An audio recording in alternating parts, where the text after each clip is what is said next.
Hello, welcome to the CEO Leadership Strategy Series. I'm Olumuyiwa Olusanya. I'm your guide on this program. We'll be looking at the episode 17 of the CEO Leadership Strategy Series today. And the topic we'll be discussing is the CEO mindset, thinking like a transformational leader. That's the title for today, the CEO mindset, how to think like a transformational leader. In the next 30 minutes, I'll be going down on this topic to discuss my concept on this topic, my experience, some case studies, learnings from the business world, and sharing my personal experience on my own leadership journey with you. Come along, let's take a deep dive together. Thank you for your time for viewing. The first thing I'd like to do on this episode is to introduce the concept. What's the objective of this video? And the objective is to introduce the concept of what a transformational CEO mindset is and to lay the foundation for this topic, because I'm going to be building on it on other episodes, and I can also start from that foundation and grow it up. So the question I'm going to ask is this: what do you think separates a good CEO from transformational ones? What do you think separates a good CEO from transformational CEOs? And I want you to think about that question. Think about your own answer. My own answer will be that it is not just about strategy. It is a mindset, the mindset that the CEO has. And in this episode, we're going to explore the mental architecture of a high-impact leadership that is provided by a transformational leader or CEO. It's very important that we understand how the mind of a transformational CEO works. This is very, very important, because in leadership, this is where most of the problem lies. If you can get it right in terms of your mindset as a leader, whether you are a C-suite leader, whether you're on the board of a company, whether you're an entrepreneur, whether you're of a business, you're an investor, whichever level or position you occupy on that strata of leadership, what is important is to understand the mindset you're supposed to have as a transformational leader, so that you can make the right decisions and be able to avoid challenges that may come with leading without the right mindset. So the CEO mindset, I want you to understand, that is a blend of vision, resilience, strategic thinking, and emotional intelligence. The CEO mindset is made of a blend of vision, resilience, strategic thinking, and emotional intelligence. This is very important, because for you to succeed as a CEO, you will need to have a blend of all these strengths, all these capabilities across the spectrum of vision, resilience, strategic thinking, and emotional intelligence. Another thing I'd like you to understand is that transformational leaders operate from a space of purpose and not just performance. There's always an overriding purpose, something bigger than them, that keeps driving them to achieve those goals that they've set. And that's where the vision comes from which the mission is now extracted, from which you now have goals, and you can also extract the core values that you need to drive and achieve the vision and the mission. Very, very important.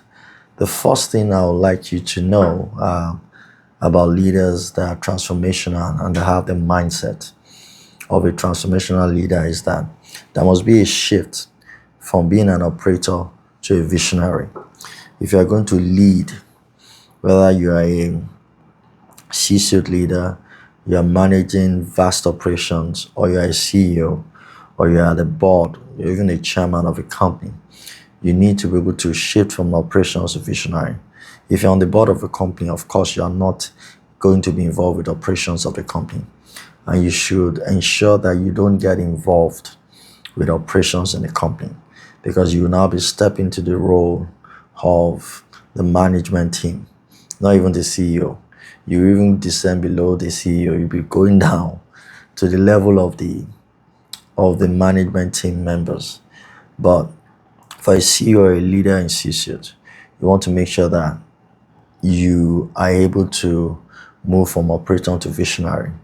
This is mainly for the CEO. But if you are in C-suite, you are aspiring to be a CEO, you need to understand this concept, so that by the time you get into that position, you are now still holding on to operations and thinking that that is what you're supposed to be doing, instead of focusing on visionary leadership, instead of your previous operational role. And that's where you need to start delegating to people at the management level that work with you. So the first thing to do is to shift from being an operator to a visionary. As a CEO, as a leader of a business, you must understand that you must evolve from managing day-to-day operations to shaping the future of the company. You must think big, you must think forward, you must think long term. You must be very strategic about your approach to your thinking and how you see things. So you need to start thinking long term. Delegate what you can delegate to your management team members, and look at what to make the company succeed over a long period of time, and set out the roadmap to how you're going to get there. Make sure that you are monitoring these things and you keeping tab of the task, the goals that have been set. Measure them to see that those goals are being delivered, and make sure that the variables are being addressed. Where you can provide support, please provide support for them. A good example of this is the good work done by Satya Nadella at Microsoft. When he took over the company, that was a different mind shift to the approach of Microsoft. If you remember then, Microsoft used to have a different approach to business. They had the Microsoft Mail Exchange. You used to buy CDs. You buy those CDs, install it. You had it. That was a different mindset. And he started thinking long term. He had to rejig the strategy, the business strategy. Everything was changed. And if you collect, that's when Microsoft upgraded and changed their strategy. And they developed the Office 365 business model, which required annual subscriptions. Before that, that was not the case. The entire business operation was moved to the cloud. A lot of tech came into the business, and the business approach was changed. It became more profitable, and they're better for it today. He was able to focus on visionary leadership, focusing on the long picture, long-term approach, looking at things over the long term. I was able to now come out with a plan, with a roadmap, while it allowed this team to hold down on the operations and deliver, the step-by-step approach to achieving that long-term vision. That was very good. The second thing now I would like to talk about is the fact that as a visionary leader, if you are going to be a transformational leader, if you are going to achieve what it means to be transformational, you must think in systems and not in silos. You must have the system thinking, where you look at the business as a whole, not just in parts. And you have to understand how those different parts actually interconnect and affect each other, how they provide synergy for each one another, so they can know how to come in to support the different parts of the business at any point in time. You have to understand that. So you must be able to see the interdependencies of the different departments in the business in the same model and see the role each one plays, what they bring to the table, what is unique for each one of them, and how those systems working together help to achieve this vision that you have carved out for the company. You must continue to monitor these interdependencies to make sure that they are functioning well, the synergy is maintained, and you continue to ensure that all the team members at the management level are working together to achieve this one goal. This is very, very important. So map out your business like a living system. Look at the different parts of that business. Look at how they interrelate and how they work together to achieve the main goal. So you must work with that systems thinking approach to the entire management and make sure that you continue to lead correctly by ensuring that you focus on getting every part of the business to work in synergy to achieve that goal. The third thing I'd like to talk about is that you must embrace uncertainty. You must understand that embracing uncertainty, is a very, very important growth catalyst. Embracing uncertainty is a growth catalyst. For you to grow in your business, you must be willing to embrace uncertainty. Have a mindset that things can go wrong and be ready, because if it can go wrong, they will go wrong. There's no doubt about it. So by having that mindset that there will be challenges, you will be prepared as a leader to make sure that you are prepared to face those challenges. One thing is very, very important, that you must have the mindset of experimentation versus perfection. You cannot have a mindset that everything will go perfectly the way you have planned. It's not going to happen. You don't own the world and you're not about to buy it. It's not going to happen.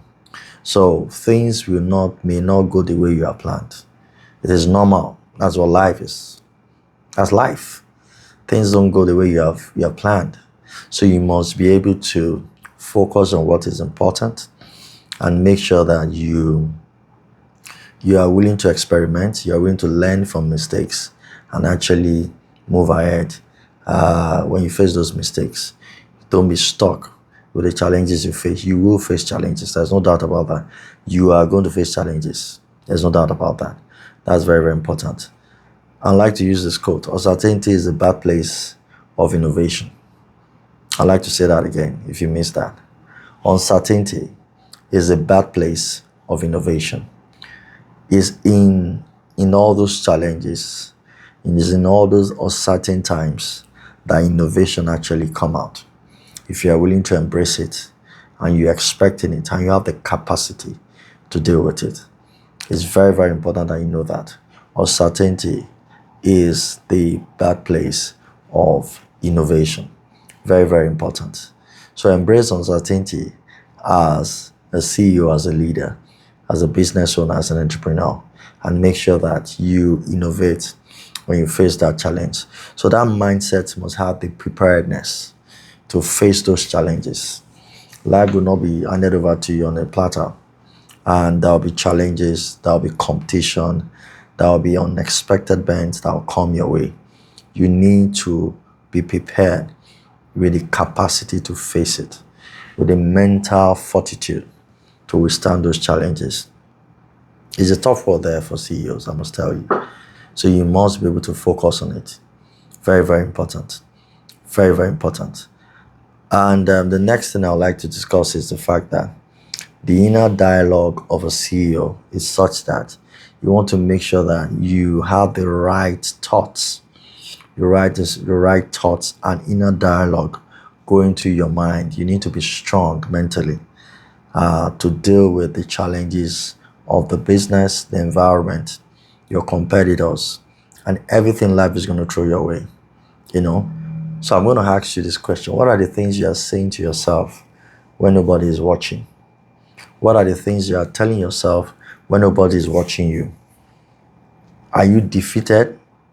Are you saying words of defeat to yourself? Are you meditating on thoughts of defeat when you are by yourself? Because if that's what you are facing because of the challenges that's around you and you are already succumbed to failure, then you're not going to succeed. It's going to play out when you relate with your team members and the people that are working with you, because they look forward to you to draw inspiration, to draw confidence, for support, for encouragement, for morale. So if you as a leader, you are downcast and you are behaving as if you've lost it, they're going to perceive it and they're going to reciprocate. So leadership is very, very important. Many people are looking at you. They are depending on you for support, for encouragement. So the dialogue going on in your inner mind, in your thoughts, is very, very important. Make sure that you are self-affirming yourself, you are believing in yourself. You have to be able to have the right frame of mind. And that's why your spirituality, your belief comes in. Whatever you believe, it has to be positive. But the fact that you can achieve it, you can overcome the challenges, and you can surmount them. And you must have the willingness to keep learning. As much as leaders don't know everything, and you cannot know everything, you must have that mindset that I'll keep learning, I will not give up. I'll keep adding more knowledge. I'll keep seeking solutions. I'll keep talking to people that are better than me, that are more experienced, to find out, is there a better way of doing what I'm doing right now? Then, having gathered all this knowledge, you have to take actions, take decisions based on all the best information at your disposal. And when you take this action, you have to take these actions decisively, with confidence.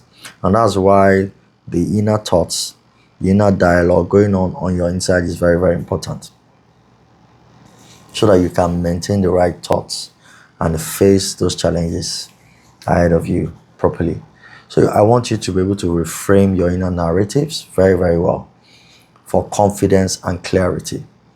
You need to exude confidence in your words, in your thoughts, in your actions, so that you exude this confidence to your entire team as you work with them, as you lead them. And especially when you face challenges, when you have crisis, at those crisis moments, you need to demonstrate confidence.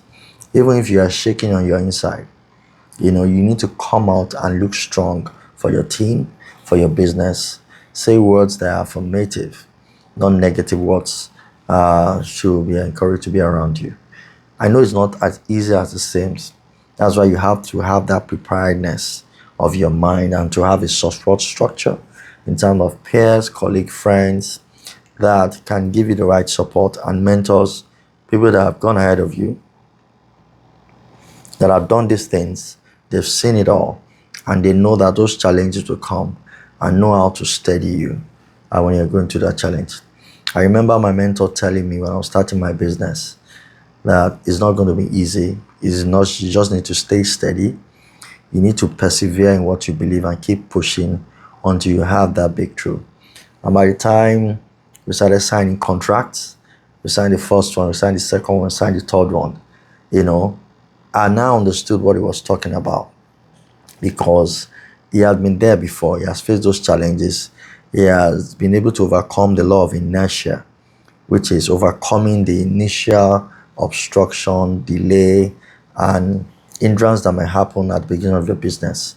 What happens before you sign your 2, 3, 4 clients, your initial clients, the first income, the first check comes in. What do you do before that time? And that's when a lot of businesses actually fail. So the words from my mentor for my own business encouraged me, because I knew I had value I was bringing to the market. My presentation was good. I believe everything was right, but the business wasn't just coming.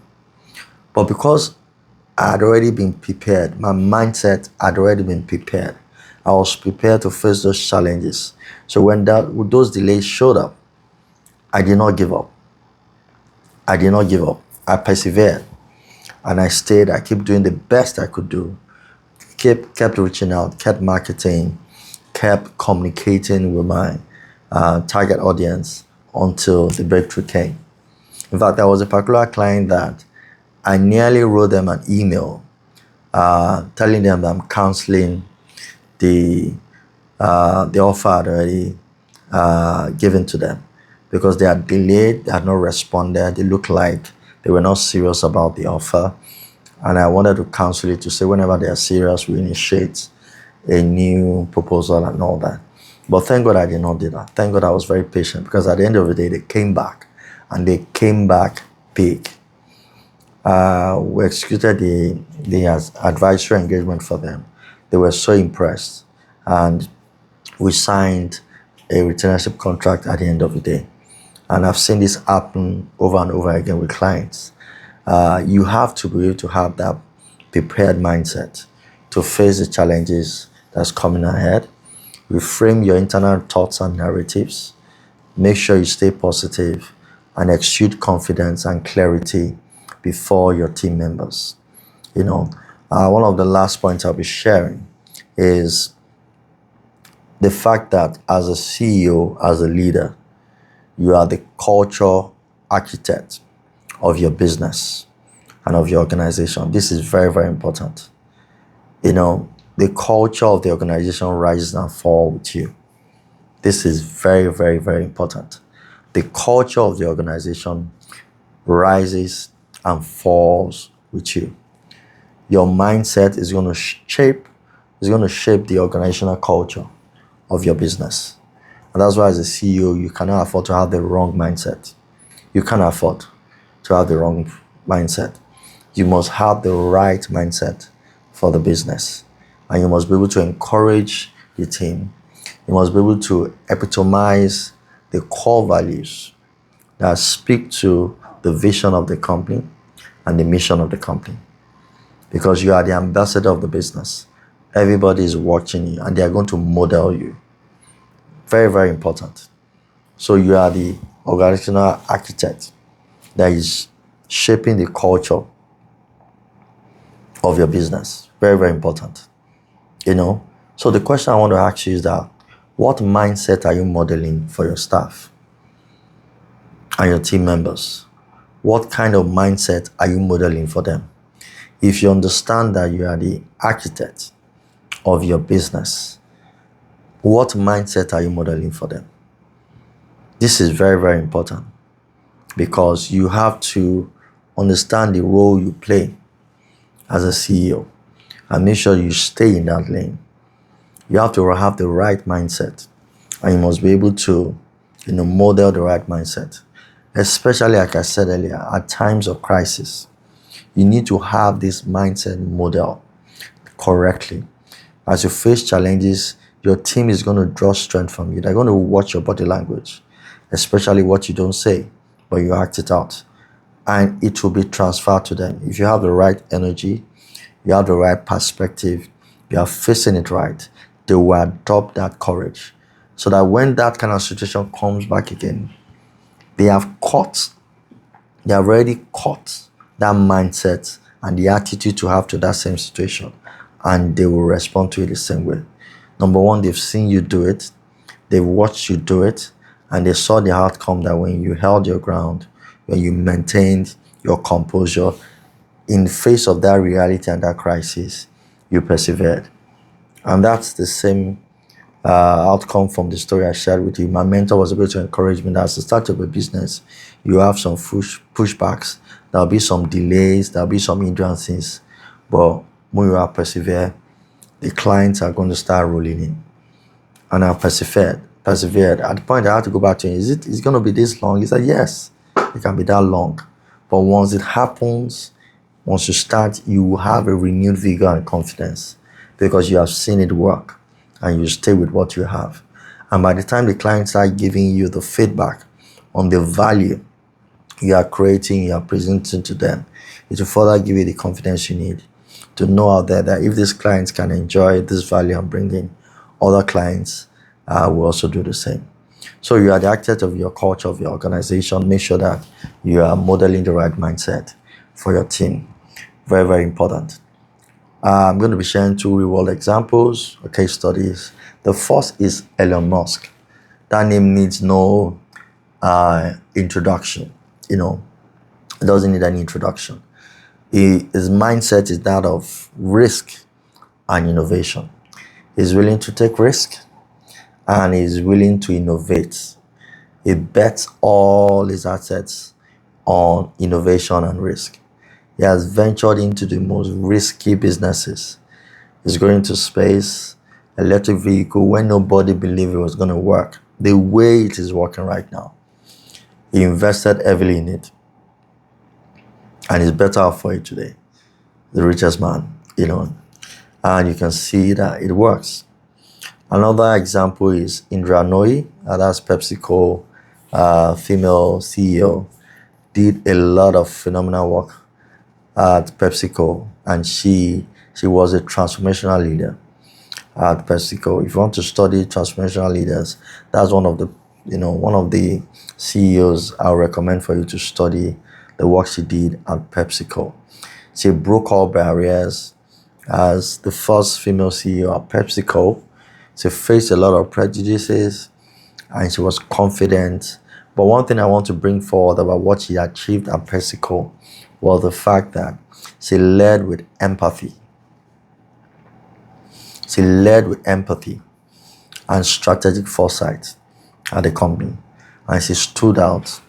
Of all the CEOs that have come and gone in PepsiCo throughout the years, she stands out. She stands out a great deal. Did a lot of excellent work. Demonstrated a lot of empathy, listening to members. Of course, she had to face some of those challenges. So when she got there as a leader, she made sure she was different. She listened. But one of the things in her story too that was very good is that she had a boss that also showed her empathy. There was a time in the company that female leaders were looked down upon. There was this discrimination. When they go for executive meetings, they present. While you are presenting, they hardly even allow you to finish. They just, talk over you because you're a lady. And she stood up to those prejudices and took it up to one of our leaders, our former CEO. And he did stand up for her and defended her. And that negative practice stopped at the executive level. And she was given the opportunity to present herself properly without being discriminated against as a lady. And she did own up to that. And she did phenomenal work when she was given the opportunity to lead at PepsiCo. So this is very, very important. We continue to learn from Elon Musk, his courage, his willingness to take risks, and his love for innovation, and his decisiveness. He makes mistakes, he faces challenges, but he always makes decisive decisions. Look at what happened recently. He joined the administration with Trump. He lost some focus. When he saw the repercussions of that decision, that he was losing focus on his business, spending time with government appointments, he severed the relationship with the Trump administration and quit the job. That's a very decisive leader. And went to face his business squarely because he's noticed that was a major distraction and he had already made a wrong decision and he left. And he stood by his values, what he believed in, despite the difference between him and the president. Although he made some mistakes in his outburst, but he apologized and moved on. And that's the right way to go. So I believe that with this we'll be able to address the topic of, the mindset, the CEO mindset, what it takes to be a transformational leader, in today's episode, what it takes for you to think like a transformational leader.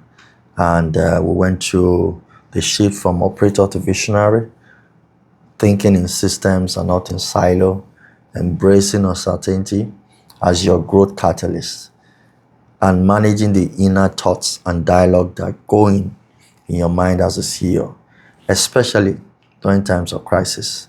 Then reminding you that you are the culture architect of your business. In doing these 5 things, you'll be able to manage the mindset, achieve the right mindset as a transformational leader. I want to take some time to talk about the programs we have for you. We have the Transformational Leadership Coaching Program designed for board members, CEOs, and C-suite leaders in large companies, and also for entrepreneurs. I'd like to invite you to develop that mindset. The idea of the program, the coaching program, is designed for board members, CEOs, C-suite executive, and visionary entrepreneurs. Is for you to get high impact insights on transformational leadership, strategic thinking, and executive excellence. There is a skill to execution, and that's one of the things we will teach and will guide you on the transformational leadership coaching program. Whether you're scaling your business or you're leading a business at the board level, at the executive level, or you're looking at change, you want to build legacy, this coaching program, the Transformational Leadership Coaching Program, is there to help you to achieve your dreams. Very, very important. I want you to reach out. You can send me, look at my bio, send me an email, reach out to me to book a consultation to discuss where you are in your journey in leadership and what are the things you like to achieve. And from there, we can, develop a customized program for you. We have a template already, but we customize each of that template for each of our CEOs in the coaching program so that it can be a fit for you and your industry, and we can guide you and coach you. It's an annual program, and the subscription is renewed annually. We'll be able to help you to get to where you're going in your transformational journey. This is an opportunity for you to deepen the quality of your work as a leader, build capacity, and make sure that you achieve your dreams and your goals that you set for you in the business. I'd like to encourage you to comment, to drop comment in the comment section if you feel that this video has been of value to you, and also share to other leaders and colleagues that you think will be of value to you in this business. Another thing I'd like to talk about is our board strategy advisory practice. We'll provide advisory support for companies and board of directors of companies on strategy and strategic management, and we've done this for several clients. If you'd like us to do that for you, I'd like you to reach out to me throughout with the email in the bio, and we can get talking on that, have a meeting to do a preliminary assessment and get on with the engagement. And this leads also to a lot of companies that might require board strategy retreats. We also provide this service in addition to the retainer advisory and strategy that we do for boards. So thank you very much. Next week, we'll dive into, the power of personal self-awareness as a strategic advantage for leaders and CEO. Until then, I would like to encourage you to lead boldly and think transformationally as a leader. Thank you very much for joining me on this episode, the 17th episode of the CEO Leadership Strategy Series. Thank you. Click the button, subscribe, and share with others. Until next week, have a great time. Bye.